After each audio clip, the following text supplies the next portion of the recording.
नमस्कार। मैं अंकित कुमार आप सभी का स्वागत करता हूं विवग्योर क्लासेज में।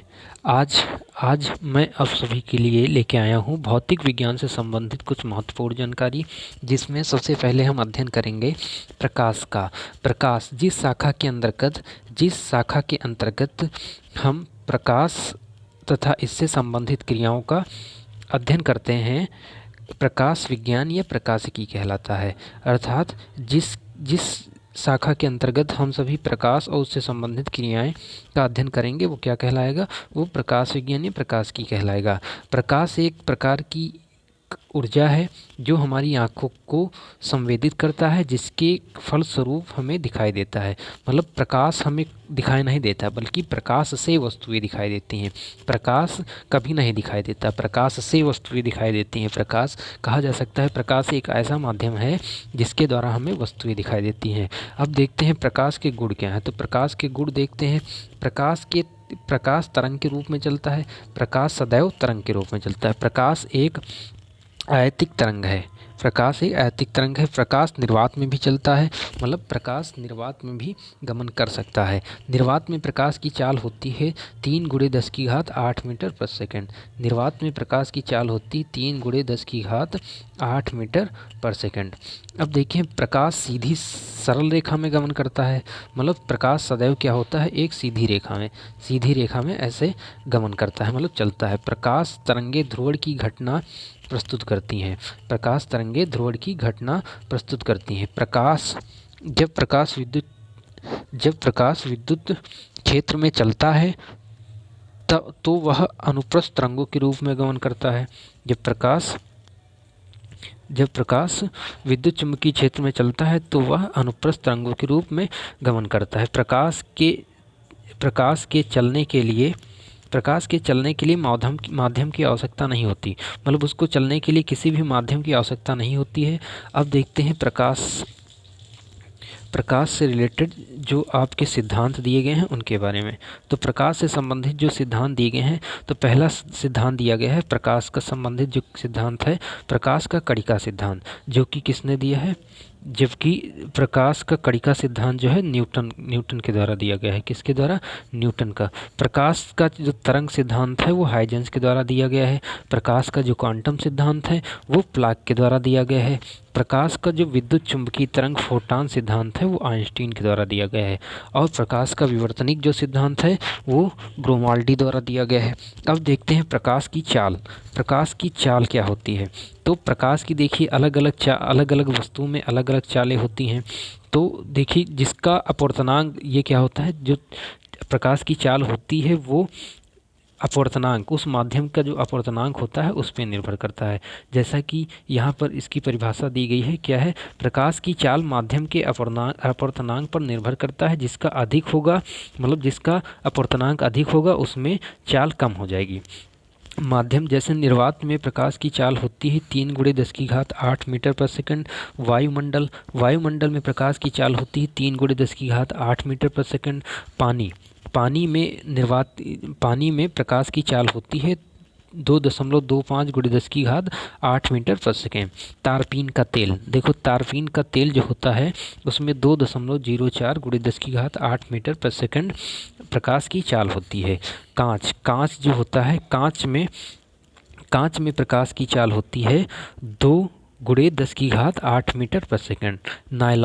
नायलॉन में प्रकाश की चाल होती है 1.96×10⁸ मीटर पर सेकेंड। अब देखते हैं प्रकाश के स्रोत क्या होते हैं। देखिए, प्रकाश के जो स्रोत होते हैं वो होते हैं आपके 3 प्रकार के। सबसे पहला जो होता है वो होता है सूर्य, वो होता है प्राकृतिक स्रोत वो होते हैं जो प्रकृति द्वारा, अर्थात जो हमें प्रकृति ने दिया है वो क्या है, प्राकृतिक स्रोत। फिर चलते हैं कृत्रिम स्रोत वो होते हैं जो मनुष्यों द्वारा निर्मित हैं। फिर क्या है, जैव स्रोत। जैसे प्राकृतिक स्रोत क्या है, प्राकृतिक स्रोत के अंतर्गत सूर्य और तारा आता है। कृत्रिम स्रोत जो भी इंसानों ने बनाया है, जैसे बल्ब हो गया, मोमबत्ती हो गया, ये सब क्या हो गया, ये सब हो गए कृत्रिम स्रोत। अब जैव स्रोत में क्या आता है, जुगनू आता है, टारपीडो आता है, ये सब क्या हो गए, आपके हो गए प्रकाश के स्रोत हो गए। अब देखते हैं प्रकाश के प्रकाश के आधार पर वस्तुएं, जो प्रकाश के आधार पर वस्तुएं कैसी होती हैं, तो प्रकाश के आधार पर जो वस्तुएं होती हैं, देखिए सबसे पहले क्या है, सबसे पहले आता है आपका प्रदीप्त वस्तुएं। सबसे पहले प्रदीप्त वस्तुएं, फिर अदीप्त वस्तुएं। प्रदीप्त वस्तुएं जो स्वयं के प्रकाश से प्रकाशित होती हैं वे प्रदीप्त वस्तुएं कहलाती हैं। जो स्वयं के प्रकाश से प्रकाशित हों वो क्या कहलाएगा, प्रदीप्त वस्तुएं। जैसे सूर्य हो गया, तारा हो गया, और बल्ब हो गया, मोमबत्ती हो गया, ये सब क्या है, अपने ही प्रकाश से प्रकाशित होती हैं, जिसके कारण इनको क्या बोला जाता है, प्रदीप्त वस्तुएं। अदीप्त वस्तुएं, अदीप्त वस्तुएं वो होती हैं जो स्वयं के प्रकाश से प्रकाशित नहीं होती हैं, मतलब जो किसी दूसरे के प्रकाश से प्रकाशित हो। जैसे आपका तारा हो गया, तारा नहीं, जैसे आपका चांद हो गया, कुर्सी हो गई, टेबल हो गया, पत्थर हो गया, ये सब दूसरों के प्रकाश से प्रकाशित होते हैं। अब देखते हैं पारदर्शक। पारदर्शक क्या होता है, जिनमें प्रकाश आर पार निकल जाता है, जिनमें प्रकाश क्या हो जाता है, आर पार निकल जाता है। जैसे कांच, वो क्या कहलाते हैं, पारदर्शक कहलाते हैं। अपारदर्शक, अपारदर्शक क्या है, जिसमें प्रकाश मतलब क्या हो, आर पार ना निकले, जिसमें प्रकाश बाहर ना निकले, वो क्या कहलाएगा, अपारदर्शक। मतलब जिसके आर पार ना देखा जा सके, वो क्या कहलाएगा, अपारदर्शक। फिर क्या है, आप अर्धपारदर्शक, जैसे तेल में भीगा कागज। अर्धपारदर्शक जैसे तेल में भीगा कागज, जिसमें क्या हो, सही से आर पार ना देखा जा सके, वो क्या है, अपारदर्शक है। फिर क्या है, समतल दर्पण प्रकाश का सबसे अच्छा परावर्तक माना जाता है। जो समतल दर्पण है प्रकाश का सबसे अच्छा परावर्तक माना जाता है। अब चलते हैं, देखते हैं अगला टॉपिक है हमारा दर्पण। दर्पण क्या होता है, जब किसी पारदर्शी शीशे की एक सतह पर कलाई की जाती है तो वह दर्पण कहलाता है। आप सभी ने घर में देखा होगा कि जो शीशा होता है उसके एक जो पीछे साइड में एक प्रकार की परत लगाई होती है, जिसको बोलते हैं कलाई करना, जिस पे क्या करना किया जाता है, कलाई। तो वो क्या कहलाता है, दर्पण कहलाता है। दर्पण में कलाई के लिए सिल्वर नाइट्रेट और या पारे का प्रयोग किया जाता है। दर्पण में कलाई करने के लिए किसका प्रयोग किया जाता है, सिल्वर नाइट्रेट या पारे का प्रयोग किया जाता है। अब देखते हैं दर्पण कितने प्रकार के होते हैं। तो दर्पण जो होते हैं 3 प्रकार के होते हैं। पहला होता है समतल दर्पण, फिर अवतल दर्पण, फिर उत्तल दर्पण। समतल दर्पण, समतल दर्पण क्या होता है, समतल दर्पण दोनों तल सपाट होते हैं।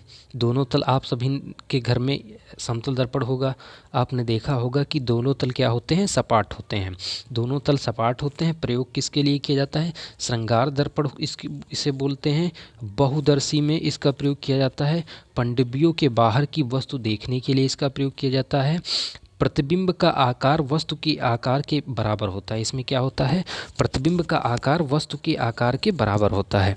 अब देखते हैं अवतल दर्पण। अवतल दर्पण क्या होता है, मध्य की सतह अंदर की ओर होती है, जो मतलब क्या होता है, ये अंदर की तरफ धंसा हुआ होता है। जैसे ये क्या हो गया, इधर से क्या है, ये हो जाएगा आपका अवतल दर्पण, ये हो जाएगा आपका अवतल दर्पण। मतलब इसमें बाहर की तरफ कलाई की जाती है, इधर की तरफ कलाई की जाती है पीछे की साइड में, और इधर से प्रकाश जाता है। तो ये कौन सा दर्पण कहलाएगा, ये कहलाएगा अवतल दर्पण।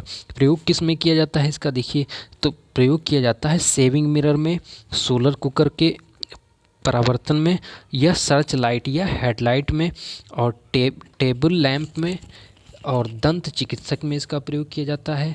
प्रतिबिंब उल्टा व वस्तु से बड़ा बनता है। इसका जो प्रतिबिंब होता है हमेशा क्या बनता है, प्रतिबिंब उल्टा व वस्तु से बड़ा बनता है। अब देखते हैं उत्तल दर्पण।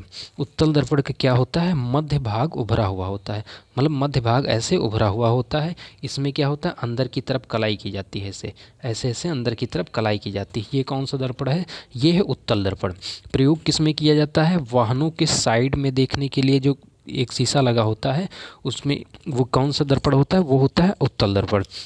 वाहनों के साइड में आप सभी ने देखा होगा कि वो थोड़ा उभरा हुआ होता है, वो कौन सा दर्पण है, उत्तल दर्पण है। सड़क पर लगे लैंपों का पृष्ठभाग जो होता है वो भी उत्तल दर्पण होता है। प्रतिबिंब सीधे व वस्तु से छोटा, इसका जो प्रतिबिंब होता है वह सीधा होता है, वह वस्तु से छोटा होता है। प्रतिबिंब सदैव आभासी बनता है। जो उत्तल दर्पण होता है इसमें प्रतिबिंब क्या बनता है, हमेशा आभासी बनता है। आगे देखते हैं, यदि समतल दर्पण में पूरा प्रतिबिंब देखें, यदि समतल दर्पण में पूरा प्रतिबिंब देखना हो तो दर्पण की लंबाई वस्तु के न्यूनतम आधे के बराबर होनी चाहिए। मतलब जितनी उसकी लंबाई हो वो न्यूनतम उसके आधे से लगभग बराबर होना चाहिए। फिर क्या है अगला टॉपिक है अपवर्तन। तो अपवर्तन क्या होता है? तो अब क्या देखेंगे, प्रकाश का अपवर्तन और प्रकाश का परावर्तन। तो अपवर्तन सबसे पहले हम देखते हैं अपवर्तन क्या होता है प्रकाश का। प्रकाश की दिशा में परिवर्तन को ही प्रकाश का अपवर्तन कहा जाता है। प्रकाश की दिशा में परिवर्तन मतलब प्रकाश की दिशा में जो परिवर्तन होता है वो क्या कहलाता है? प्रकाश का अपवर्तन कहलाता है। अपवर्तन की मात्रा को अपवर्तनांक में मापा जाता है। जो अपवर्तन की मात्रा है वो किस में मापी जाती है? वो अपवर्तनांक में मापी जाती है। प्रकाश का परावर्तन, जब प्रकाश की किरण किसी सतह से टकराकर पुनः उसी माध्यम में वापस लौटती है, प्रकाश का परावर्तन कहलाता है। मतलब कोई एक तल है, उससे टकरा के क्या हो जाए, ऐसे प्रकाश फिर वापस चला जाए, तो ये प्रक्रिया क्या कहलाएगी? ये प्रक्रिया कहलाएगी प्रकाश का परावर्तन। फिर क्या है अगला टॉपिक है प्रकाश का पूर्ण आंतरिक परावर्तन। जब प्रकाश की किरणें किसी सघन माध्यम से विरल माध्यम की तरफ चले तो क्या कहलाएगा? पूर्ण आंतरिक परावर्तन कहलाएगा। तो अब देखते हैं कि वस्तु और पदार्थ का अपवर्तनांक क्या होता है। जैसे सबसे पहले दिया गया है बर्फ़ का जो अपवर्तनांक है, बर्फ़ का अपवर्तनांक दिया गया है कितना? बर्फ़ का अपवर्तनांक दिया गया है 1, जैसा कि आप सभी देख पा रहे हैं बर्फ़ का अपवर्तनांक दिया गया है 1.31। तो ये सब चीज़ें याद करने वाली चीज़ें हैं। तो बर्फ़ का अपवर्तनांक है वो दिया गया है 1.31। एल्कोहल का जो अपवर्तनांक दिया गया है वो 1.36 दिया गया है। केरोसिन का तेल का जो आपका अपवर्तनांक होता है वो 1.44 होता है। नमक का जो अपवर्तनांक होता है वो होता है 1.54। तारपीन तेल जो होता है उसका अपवर्तनांक 1.47। फिर क्या है रुई की जो अपवर्तनांक होता है वो कितना होता है? 1.77। देखिए प्रकाश का विवर्तन, अब देखते हैं प्रकाश का विवर्तन क्या होता है। प्रकाश की किरणें जब किसी ऐसे माध्यम से टकराती हैं जो बेहद छोटा होता है तो किरणें अपनी रेखीय संचरण से हटकर भिन्न दिशाओं में हट जाती हैं। ठीक है, तो ये क्या कहलाता है? ये कहलाता है प्रकाश का विवर्तन। उदाहरण क्या दिया गया है? छाया का निर्माण विवर्तन क्रिया के कारण होता है। जो छाया होता है, जो छाया बनती है वो किसके कारण होता है? विवर्तन क्रिया के द्वारा। जो सीडी या डीवीडी का रंगीन दिखाई देना, सीडी और डीवीडी जो होती है उसका जो रंगीन दिखाई देना वो किसका उदाहरण है? वो प्रकाश का विवर्तन का उदाहरण है। अब देखिए पूर्ण आंतरिक परावर्तन, जैसा कि अभी मैंने बताया था आपको पूर्ण आंतरिक परावर्तन के बारे में, तो उसके उदाहरण क्या क्या हैं? तो उसके उदाहरण क्या हैं? हीरे का चमकना क्या है? पूर्ण आंतरिक परावर्तन का एक उदाहरण है। पानी के बुलबुले का चमकीला दिखना, पानी के बुलबुले का जो चमकीला दिखना है वो क्या है? पूर्ण आंतरिक परावर्तन का एक उदाहरण है। पानी के अंदर कांच का चमकना, पानी के अंदर कांच का चमकना भी क्या है? एक पूर्ण आंतरिक परावर्तन है। प्रकाश तंतु से प्रकाश का संचरण होना, ये भी उदाहरण है पूर्ण आंतरिक परावर्तन का। गर्मी के दिनों में मृग मरीचिका का निर्माण होना, मृग मरीचिका जैसे आप सभी देखते हैं कि रेगिस्तान में दूर से देखने पर ऐसा लगता है कि जैसे वहाँ पर पानी भरा हो, तो वो क्या है? मृग मरीचिका है। अब देखते हैं कि चिकित्सा के क्षेत्र में प्रयोग में लाए जाने वाले आइडोस्कोप अंतर्दर्शी नामक यंत्र इसी सिद्धांत पर कार्य करता है। किस सिद्धांत पर? पूर्ण आंतरिक परावर्तन के सिद्धांत पर।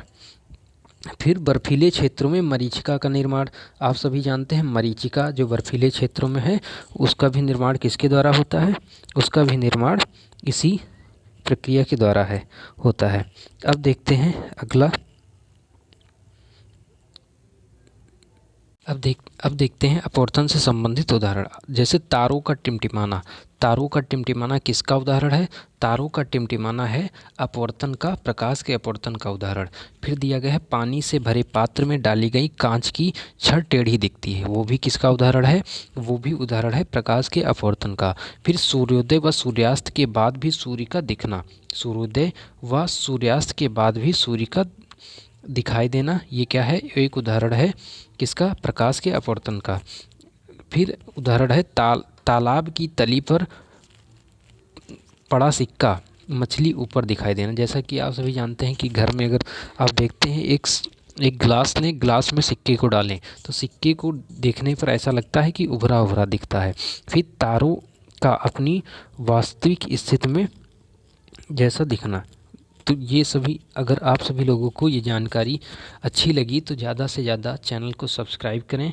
आज के लिए इतना ही। सब्सक्राइब करें, लाइक करें, शेयर करें और कमेंट करें। धन्यवाद। अब मिलेंगे एक नए टॉपिक के साथ। धन्यवाद।